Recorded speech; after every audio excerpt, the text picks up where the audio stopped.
네, 안녕하십니까, 여러분. 자, 291페이지 이제 정신적 자유권입니다. 그래서 양심, 종교, 표현의 자유, 그리고 이제 나아가서 학문과 예술의 자유까지가 정신적 자유로 분류가 되겠습니다. 물론 이제 우리가 앞서 살펴본 사생활의 비밀과 자유, 주거, 또 주거와 관련된 거주 이전의 자유, 그리고 통신의 비밀도 넓은 의미에서는 정신적 자유에 들어가는데, 그것을 이제 또 떼내서 어떤 그 자기 어떤 사생활, 어떤 행동적인 어떤 기준에 좀 포커스를 둔 다음에 정말 관념적으로 머릿속에 내면에 있는 것들 중심으로, 물론 이 양심이라고 하는 게 또 바깥으로 표현은 되겠지만요. 그래서 정신적 자유권의 이 네 가지를 설명을 드리도록 하겠습니다. 그래서 이제 내심적 자유에 머무는 게 양심, 종교, 학문, 예술의 자유. 그다음 외면적 자유는 이제 표현의 자유. 그래서 한 사람이 글로써, 말로써 표현하는 게 표현, 언론, 그 다음에 출판이겠고요. 그 다음에 이제 여럿이 모여서 행동으로 보여주는 것이 집회 결사의 자유입니다. 자, 292페이지 가면은 19조에서 양심의 자유를 가진다 이렇게 되어 있고요. 인간의 존엄과 가치의 내면적 기초가 되는 각자 윤리의식과 사상을 외부에 표명하도록 강요당하지 아니할 자유. 그 윤리의식 또는 사상에 반하는 행위를 강요당하지 아니할 자유입니다. 양심과 구별되는 개념으로서 신앙이라는 것은 양심의 자유의 한 축인데, 내세하고 연결이 되면 신앙의 자유라 그래요. 그 다음에 이제 사상은 이제 양심이라는 게 윤리적 차원의 사고라면 사상은 논리적 차원의 사고라는 점에서 약간 객관화된 거예요. 그러니까 양심이라고 할 때 윤리라고 하는 것은, 이 양심 할 때 이 윤리는 지극히 개인적입니다. 주관적인 거예요. 어떤 사람이 나라에 충성하고 부모에 효도해야 된다라는 그런 사고방식을 갖고 있어요. 효를 하고 뭐 나라에 충성해야 된다. 요거는 당연히 주변으로부터 칭송받고 쓰담쓰담 칭찬받을 일이잖아요. 그러니까 이런 갑은 사실 양심의 자유를 보호할 그런 필요성도 없어요. 오히려 칭찬받을 일인데. 근데 을이라고 하는 친구는 부모에게 효도를 해서는 안 된다라는 생각을 갖고 있어요. 나라는 팔아먹어야 된다는 생각을 갖고 있는 거지.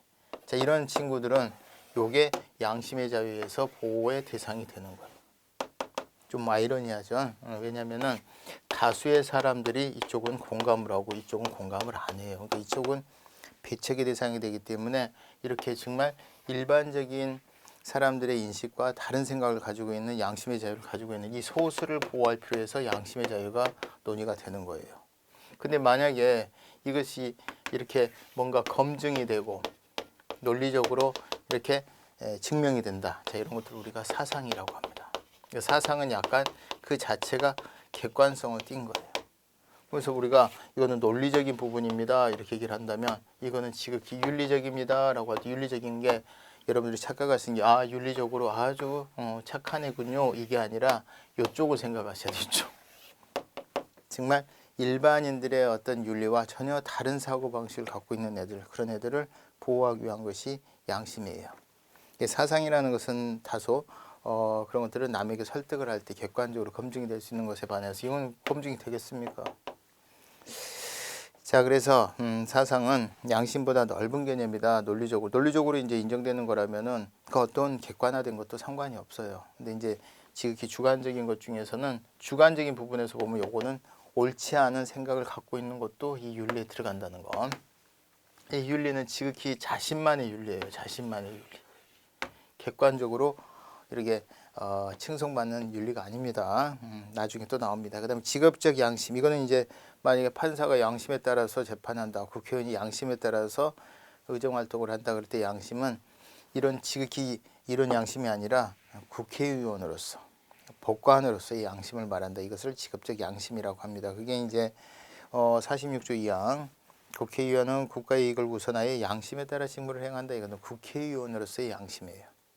무기속임을 의미하는 거고, 103조의 법관은 헌법과 법률에 의하여 그 양심에 따라 동의하여 심판한다. 이 양심은 법관으로서의 양심입니다. 그래서 뭐 법률에 규정되어 있는 그 재량 범위 내에서의 양심이지, 그냥 막 죄도 안 되는 사람을 자기가 미워한다 그래서 그냥 지극히 개인적으로 막 사형을 선고하고 안 됩니다. 그 다음에 이제 4번이 중요한데, 단순한 사실관계 확인이나 사사로운 사유나 의견, 이런 거예요. 너 가반때 지금 너 지금 지나가는 지나가는 노란색 차 봤어? 이렇게 물어봐요. 이거랑 너 지금 혹시 이 십자가 이게 이제 양심이 내세랑 연결되면은 종교이기 때문에 사실 이거는 한통속이라고 보시고,